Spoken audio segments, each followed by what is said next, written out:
Et cette dimension, c'est la gratitude. La gratitude. Avoir de la gratitude. Avoir de la reconnaissance dans le cœur envers Dieu et aussi envers ceux qui nous entourent.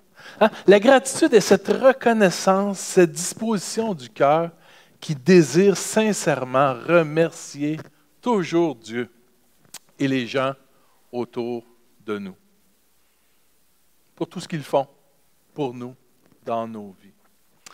Je crois qu'il est crucial dans notre pratique spirituelle de tous les jours de manifester de la gratitude. On l'oublie parfois. Je crois même que le manque de gratitude peut avoir des effets négatifs sur notre foi, en nous gardant peut-être trop centrés sur nous-mêmes. La gratitude nous détache de nous-mêmes. Elle nous libère de nous-mêmes. La gratitude, elle ne nous vise jamais. Elle vise tout le temps Dieu. Elle vise les autres. La gratitude qui vient du cœur peut se résumer par quelques mots très, très simples. 2 mots.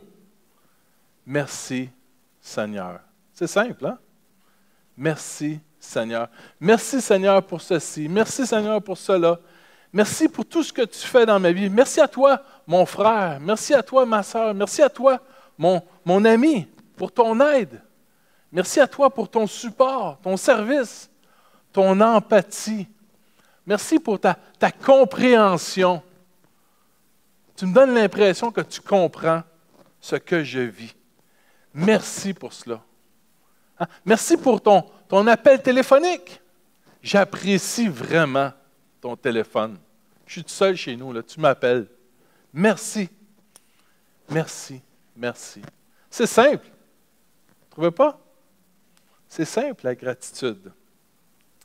Merci Seigneur. 2 simples mots que nous portons tous dans nos cœurs par l'Esprit Saint depuis ce jour où nous avons reconnu que Dieu agissait puissamment dans nos vies. Merci Seigneur. La gratitude, c'est cela, hein? 2 simples mots qu'on porte. C'est s'arrêter un court moment dans notre journée et faire ressortir, comme mettre en surbrillance les moments, les situations, les gens par qui Dieu nous fait du bien. C'est ça la gratitude. Malheureusement, il est si facile de vivre chaque jour sans gratitude, sans même voir Dieu agir, sans reconnaître la faveur et la grâce de Dieu. Il est très facile de prendre pour acquis que tout ce qui nous arrive, en quelque sorte, de bien, nous arrive grâce à nous, tout simplement, et non grâce à Dieu. Il est facile de ne pas mettre Dieu dans notre équation de vie.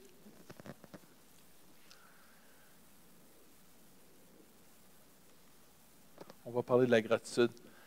Dans sa première épître de Paul aux Corinthiens, Paul fait une affirmation importante concernant les dons reçus de Dieu. Il dira, « Qu'as-tu qui ne t'ait été donné? » Qu'as-tu qui ne t'ait été donné? Et puisque tout t'a été donné, pourquoi t'en vanter comme si tu ne l'avais pas reçu? C'est fou, hein? Comme il est facile de ne pas reconnaître les dons, les charismes de la grâce de Dieu. Il est tellement facile de croire que je suis en quelque sorte le seul artisan de ma vie, de mon bonheur. Mais la gratitude, au contraire, nous permet de reconnaître que Dieu est derrière tout ce que nous avons.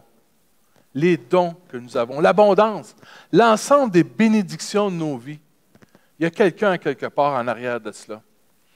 Isaïe dit une parole incroyable. En Isaïe 26, il dit « Éternel, tu nous donnes la paix. » Ici, c'est le mot, c'est « Éternel, tu nous donnes le shalom, tu nous donnes l'abondance, tu nous donnes l'harmonie, tu nous donnes tout. Hein? » C'est gros, là, le shalom de Dieu.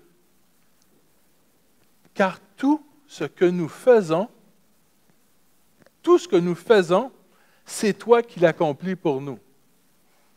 C'est dur à comprendre, cela. Là.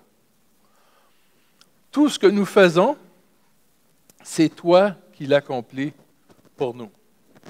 Juste ça, je pense, c'est un message.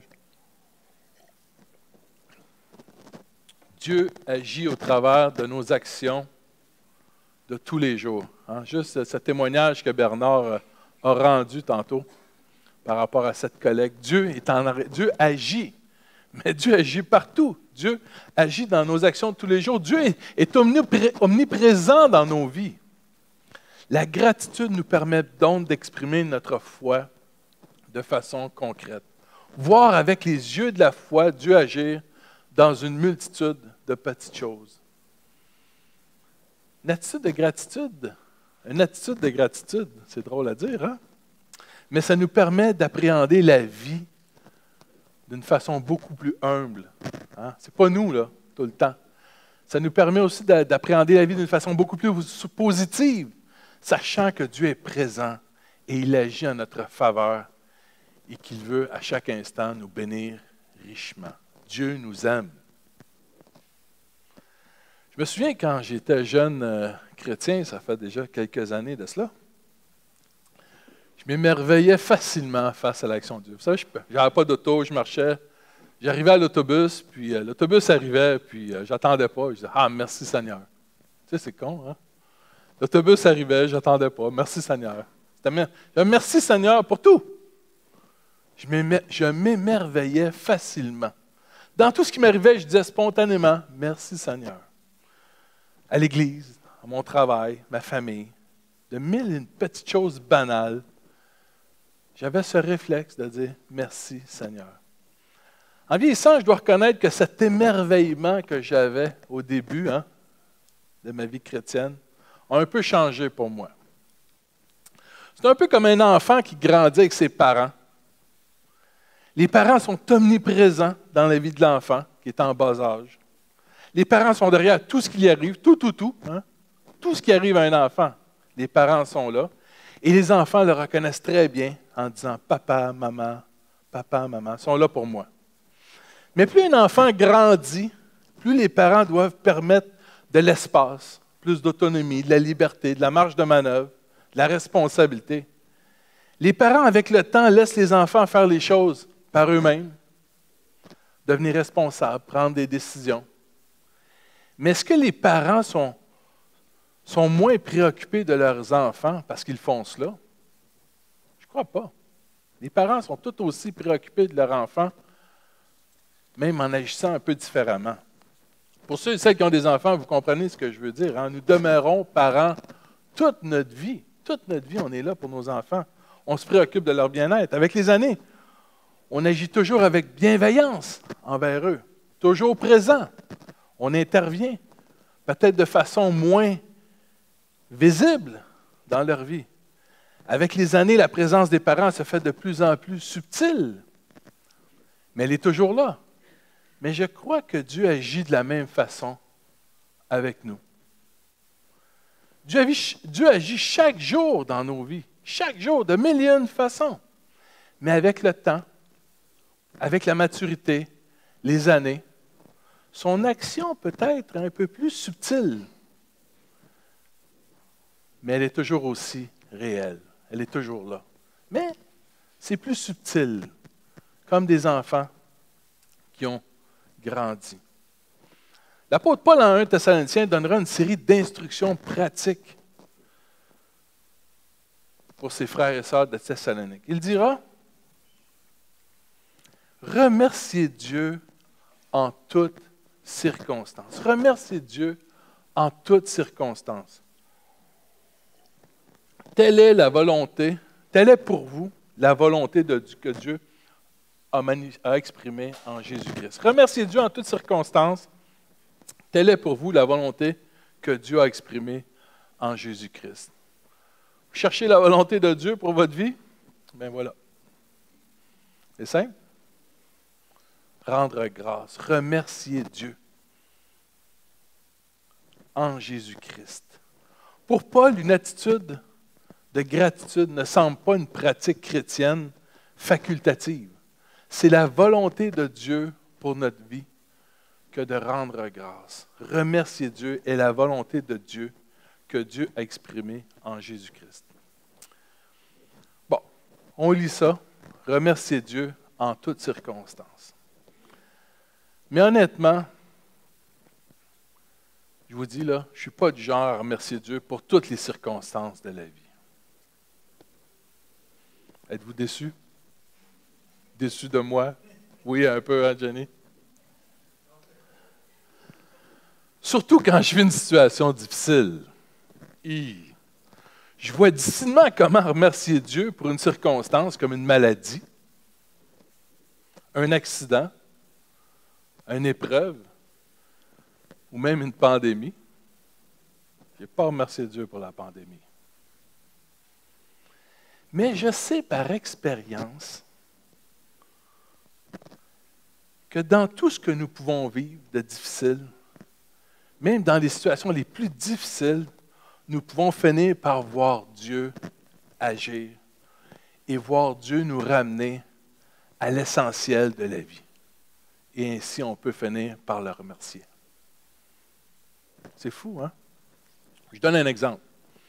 Ma fille Edith, j'en ai parlé à plusieurs reprises, est née avec une malformation à la naissance, un spina bifida. Une malformation de la colonne vertébrale. C'était pas rien, je vous le dis, moi. Jamais, au grand jamais, j'ai remercié Dieu pour cette épreuve épouvantable. Je n'étais pas capable de faire ça, moi. Remercier Dieu pour une malformation. Mais j'ai pu, avec le temps, finir par remercier Dieu pour la qualité des neurochirurgiens qui ont opéré ma fille à l'âge de 2 mois. Merci Seigneur. Merci Seigneur. J'ai pu remercier Dieu pour les cliniques de soins spécialisés qu'on avait à l'hôpital au Children de Montréal pour enfants. Merci Seigneur. J'ai pu remercier Dieu de voir ma fille marcher pour la première fois. On n'était pas sûr qu'elle était pour être capable de marcher. Merci Seigneur. Et maintenant, je peux remercier Dieu que ma fille a eu la grâce d'avoir une petite fille. On n'était pas sûr. Merci Seigneur. Telle est, à notre égard, la volonté de Dieu exprimée en Jésus-Christ. Remercier Dieu, remercier Dieu. Voir la vie avec les yeux de la foi. Exprimer à Dieu sa gratitude. Hein. Ça fait du bien à notre âme. Ça bâtit notre foi. Pour ma part, je n'hésite pas à dire à haute voix, partout où je vais, merci Seigneur. Quand je l'ai sur le cœur. Merci Seigneur, à haute voix. La gratitude me permet de refocaliser ma vie sur celui qui agit et qui tient toutes choses entre ses mains. Un beau don, la gratitude. Belle façon de se rapprocher de Dieu. On va lire un texte, le récit de la guérison des 10 lépreux, en Luc 17.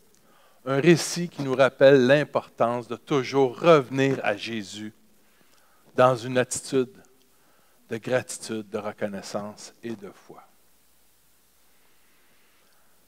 Luc 17. Alors qu'il se rendait à Jérusalem, Jésus longea la frontière entre la Samarie et la Galilée. À l'entrée d'un village, 10 lépreux vinrent à sa rencontre et ils s'arrêtèrent à distance.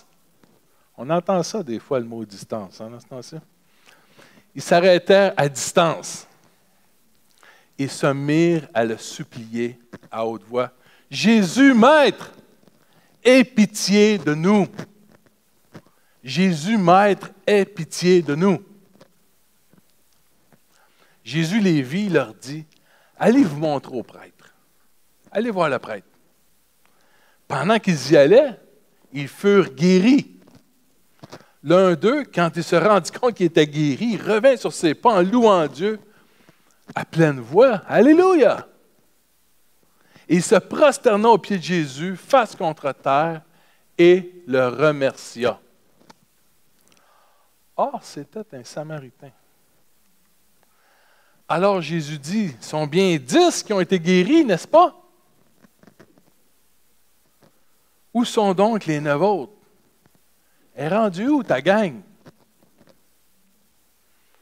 il ne s'est trouvé personne d'autre que cet étranger pour revenir louer Dieu. Puis s'adressant à ce Samaritain, il lui dit, « Relève-toi et va, parce que tu as eu foi en moi, tu es sauvé. »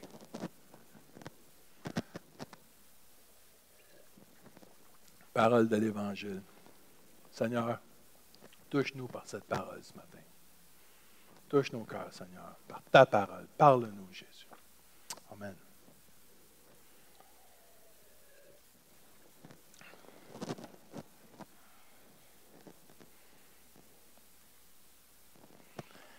Il y a maintenant plus d'une année qu'on vit une situation de pandémie mondiale. Je n'apprends rien. Une situation comme jamais où on est isolés, à distance les uns des autres. Une situation où on était soumis à des règles de distanciation sociale, physique, comme là même. Hein? On est soumis à des règles. Confinés chez nous, trop souvent, loin de nos proches, loin de ceux que nous aimons. Mais pour nous, heureusement, pour nous, là, nous savions et nous savons que ce n'est que pour un temps. Ça ne durera pas toute la vie, cette patente-là. OK? Mais pour un lépreux de l'époque de Jésus, la distanciation de sa famille, l'isolation de la communauté, le confinement dans la société, le retrait du lieu de culte même, était un état permanent. Ça n'avait pas de fin, cette histoire-là. Sans fin, une espèce de jugement de Dieu sur la personne, un jugement social. Et quand je dis que c'était un jugement de Dieu, je veux dire que cette prescription d'exclusion hors du groupe, d'isolement, était demandée par la parole même de Dieu dans l'Ancien Testament. Pas par le gouvernement Legault, là. C'était la Torah. Le lépreux était considéré, selon la loi juive de la Torah, comme un impur. Le lépreux était considéré comme une vraie malédiction, certainement hérité d'un péché personnel ou un péché de la famille, on ne sait pas trop. Il y avait toutes sortes d'idées qui circulaient à cette époque-là. Mais ce qu'il faut retenir, c'est que la lèpre était considérée comme une condamnation d'exclusion permanente. Une exclusion sociale, signe de la malédiction, un signe d'impureté. Le lépreux qui voulait circuler d'un endroit à l'autre, le lépreux qui se promenait, il devait agiter une cloche pour faire du bruit. Pas reposant, hein?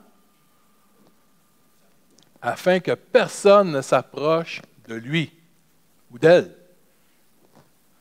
La famille, la communauté, la synagogue, tout lui était fermé.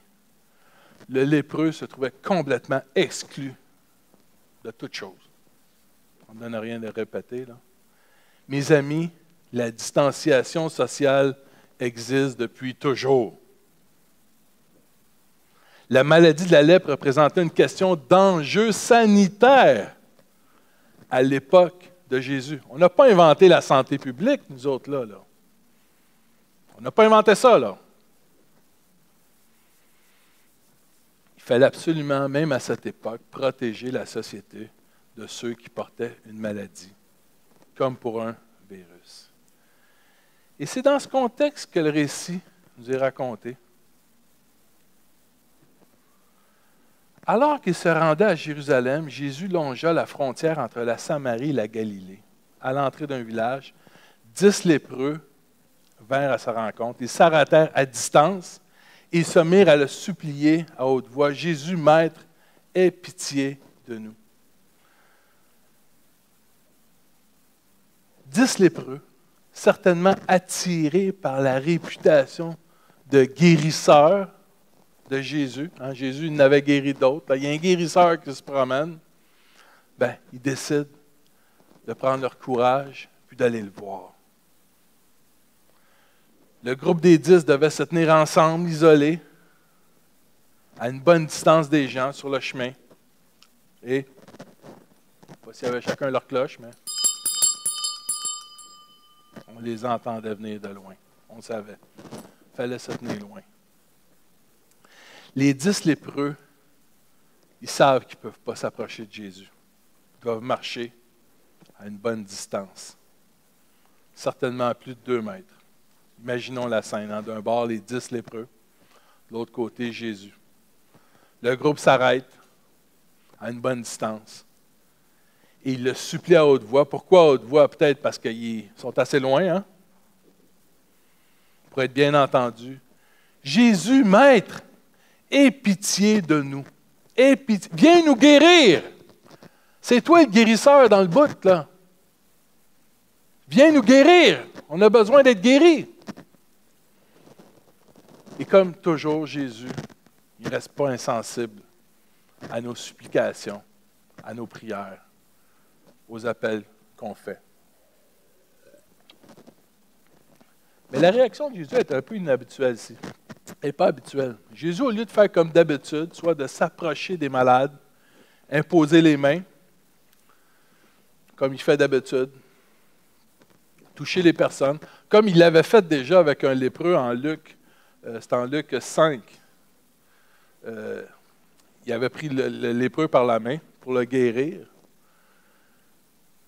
Puis tout le monde était scandalisé qu'il avait touché le lépreux à ce moment-là. Bien, Jésus, en gardant une distance, leur demande plutôt cette fois-ci d'aller en groupe de 10, se présenter au prêtre comme la loi juive le demandait.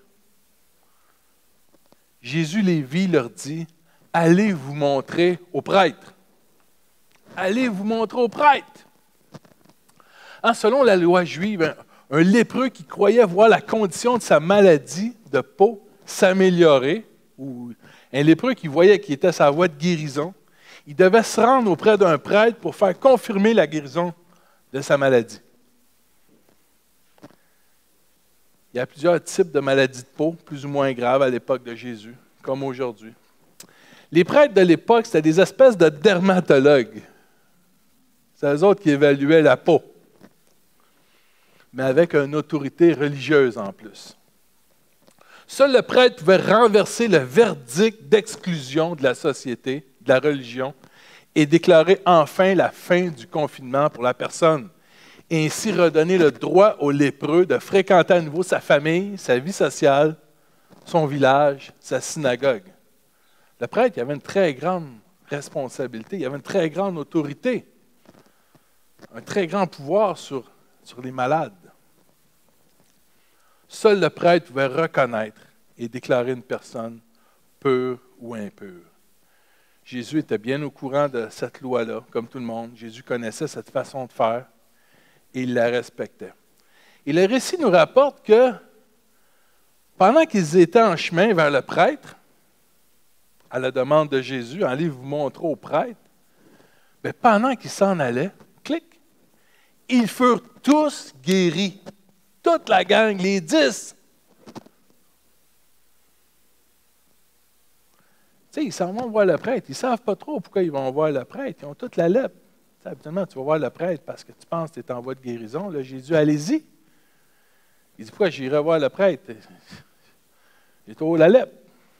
Mais pendant qu'ils sont en chemin, bang! Jésus les guérit tous. Amen. Jésus aime bien nous guérir, hein? Ou intervenir dans nos vies pendant que nous sommes en marche, en chemin. Quand on se lève et on répond à la parole qu'il nous adresse. Jésus aime bien voir aussi si on veut vraiment être guéri en écoutant sa parole. Hein? Jésus dira au gars à la piscine de Bethsaïda, il dit, veux-tu vraiment être guéri? Veux-tu vraiment être guéri? Tu sais, Jésus teste. Il veut qu'on marche, il veut qu'on avance, il veut voir. Et Jésus manifeste encore une fois la gloire de Dieu et la puissance de Dieu sur la maladie et la mort, en guérissant le groupe des 10 lépreux. Amen. Jésus manifeste la puissance de Dieu. L'un d'eux, quand il se rendit compte qu'il était guéri, il revint sur ses pas en louant Dieu à pleine voix. Il se prosterne aux pieds de Jésus, face contre terre, et il le remercia. Or, c'était un Samaritain.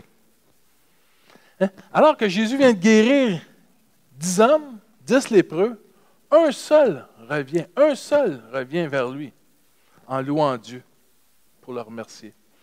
Un seul d'entre eux est reconnaissant, a de la gratitude. Les autres disparaissent comme dans la brume, sans reconnaître celui qui vient de changer leur vie à tout jamais.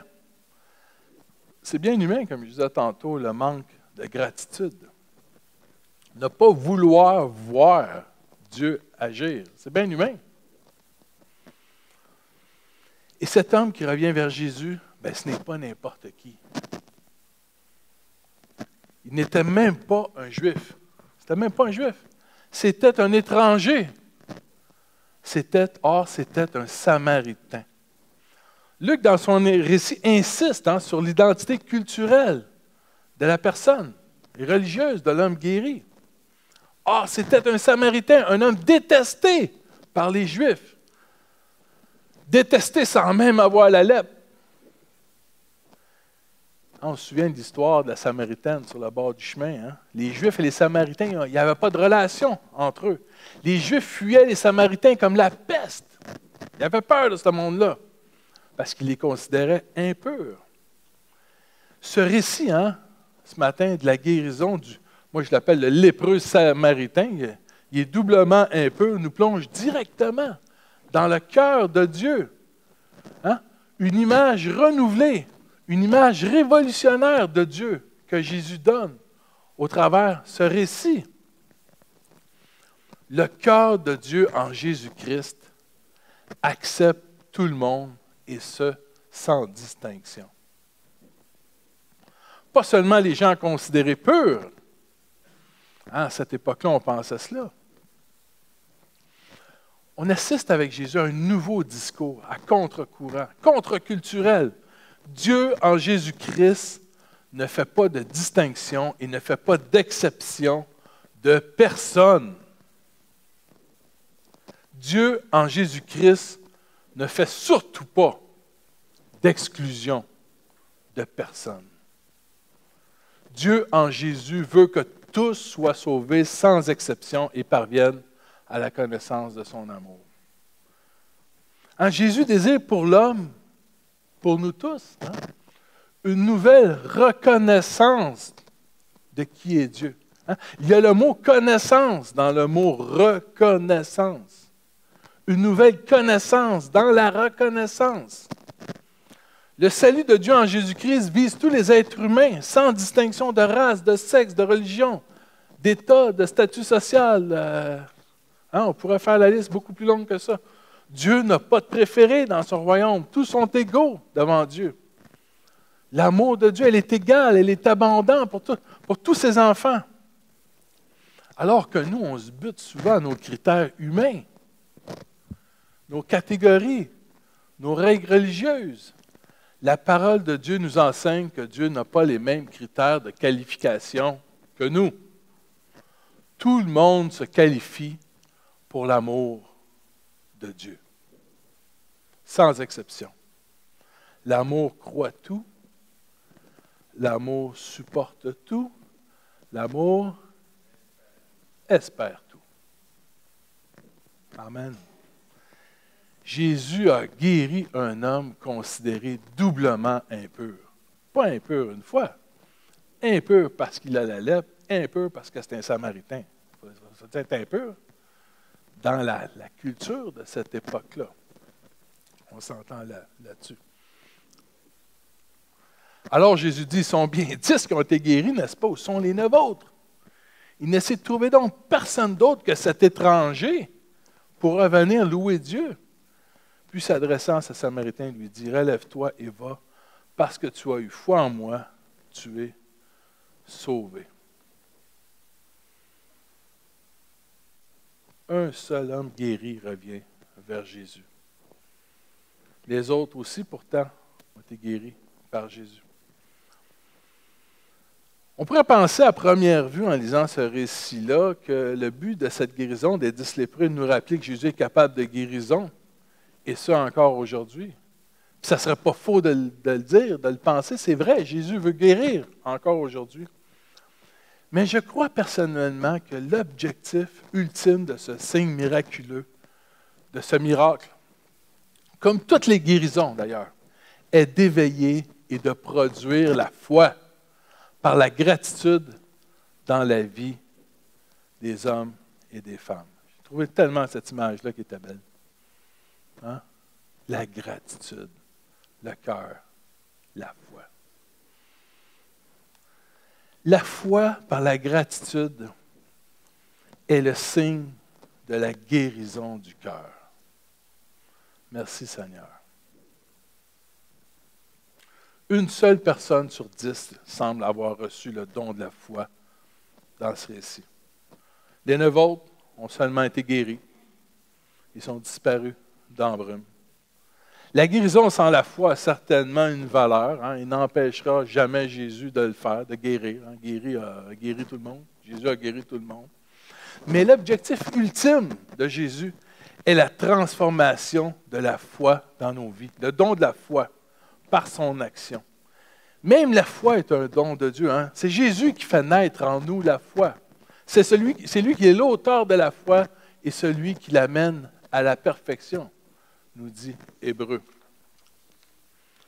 L'expression de la gratitude dans la vie du croyant, dans nos vies, hein, comme dans l'image, est le signe d'une foi vivante et de la conversion du cœur. Ça ne trompe pas. Quand on dit « Merci Seigneur, j'ai de la gratitude envers toi. Merci Seigneur pour tout ce que tu fais dans ma vie. » On communique par les paroles quelque chose qui s'est passé à l'intérieur. C'est dur de dire juste « Merci Seigneur ». Là. Non. C'est fait de cœur, ça communique quelque chose. C'est le signe d'un cœur transformé qui revient sans cesse à Dieu, comme l'homme qu'on a vu. Plein d'une gratitude, qui se courbe devant Jésus et qui dit simplement « Merci Seigneur ». C'est assez simple la vie par la foi quand on y pense. Hein? Les 9 autres ont poursuivi leur chemin dans la vie sans reconnaître qui était vraiment Jésus, sans gratitude, sans vraiment avoir de reconnaissance, une nouvelle connaissance de qui était Jésus profondément. Le Samaritain, lui, cet homme qui était exclu, est le seul qui revient vers Jésus et qui a expérimenté une gratitude envers Dieu, expression de sa foi nouvelle. Et le mot ici, il revient sur ses pas dans le texte, ça signifie littéralement qu'il s'est converti. C'est ça la conversion. C'est de revenir vers Jésus, changer de direction, revenir vers lui. Le lépreux qui revient sur ses pas, contrairement aux 9 autres, a vécu une conversion du cœur. Il a une nouvelle reconnaissance, une nouvelle révélation de Jésus, une nouvelle gratitude, un retournement s'opère en lui. Il se prosterne devant Jésus.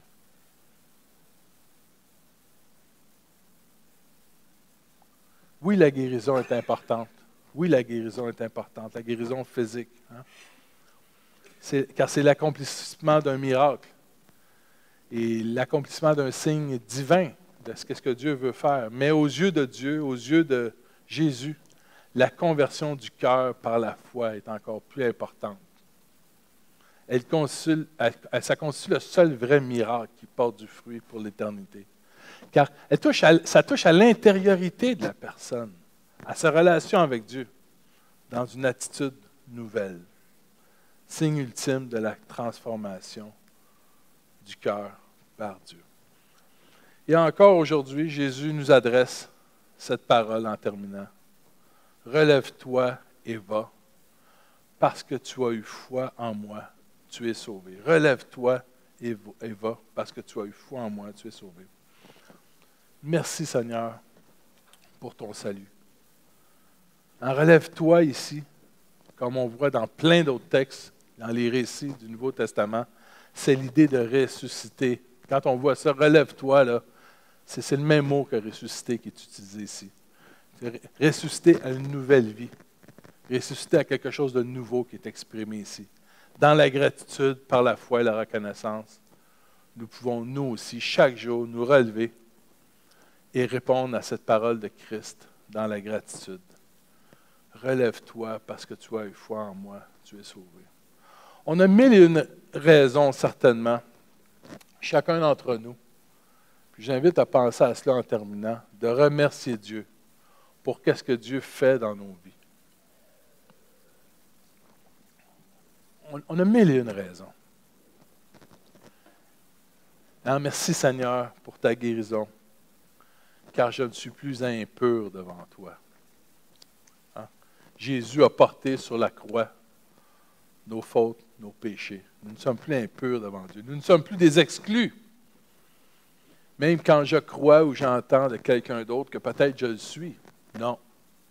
Merci Seigneur pour cette libération face à ce qui me rend captif, ce qui me fait peur, ce qui m'isole.